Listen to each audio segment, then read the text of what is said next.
Hi, everyone. Welcome to week 6 of online learning.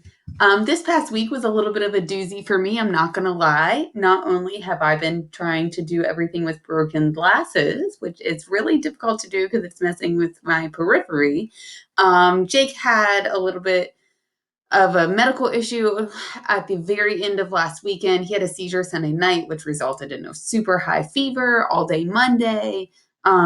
He's doing a lot better, but it was just like a lot of distractions. And then they think that he had some kind of a virus, not coronavirus, but some kind of like a little kid virus. And then yesterday morning, I woke up and my whole face was swollen because of a really bad case of pink eye that they think was my version of that virus. So the Matheny family has been down for the count most of this week. Anyway, so I'm playing catch up. I'll get grades updated and ready to go, but there are a few things I want to talk to you about before we get started this week. Number one, you're going to see that we're going to sort of slow down the pace of writing and really focus on your rhetorical analysis thinking. And the reason for that is that the better your rhetorical analysis thinking gets, the better it will be in your writing because you'll know all of those thoughts, right? So we need to really focus on the reading and the thinking. So that's what we're going to do this week.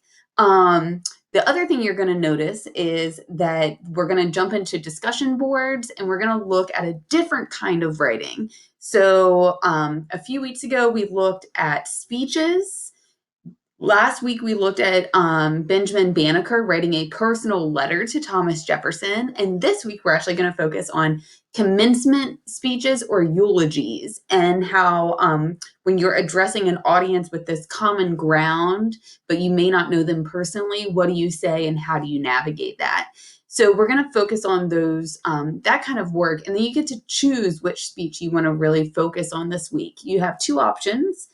One of them is Margaret Thatcher, the former Prime Minister of Great Britain. She wrote a eulogy and delivered a eulogy to the American people. Reagan passed away back in 2004. You can actually Google it and watch the YouTube video if you want. And then the second option is Madeleine Albright, who was the former Secretary of State under the Clinton administration, and she was the first female Secretary of State. And she gives a commencement speech, also known as a graduation speech, to the graduating class of 1997 at Mount Holyoke College. And so you have two different occasions. Obviously, you have the death of someone and you have the celebration of graduation. And so I don't care really which one you go with, but I want you to focus on one of those occasions and then how those ladies develop, accomplish a purpose within their writing. So that's really going to be the focus for this week.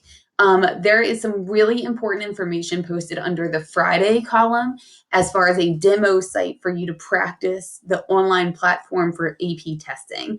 It doesn't matter which AP test you are taking.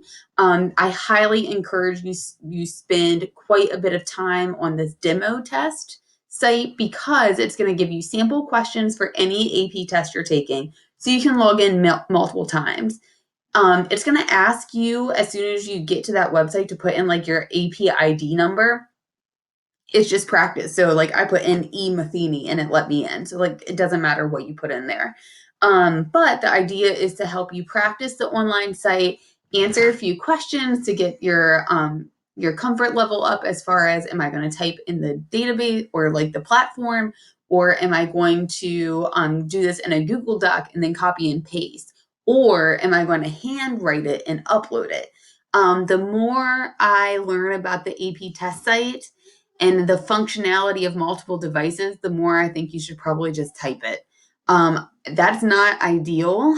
It's not really what I had in mind for you, but I think that to prevent any kind of tech glitches, that's going to be in your best interest. But you should practice, right? Don't let me make your decision. You need to make your decision, and it needs to be based in your experience. So please use the demo site to help you make the best choice possible. All right. This week, you're going to notice that some of the assignments that are smaller are actually for the grade in your grade book. And that's because we're coming up on midterm. And so I want your midterm grade to really reflect what we've been working on these last few weeks of online learning and what your abilities are within those.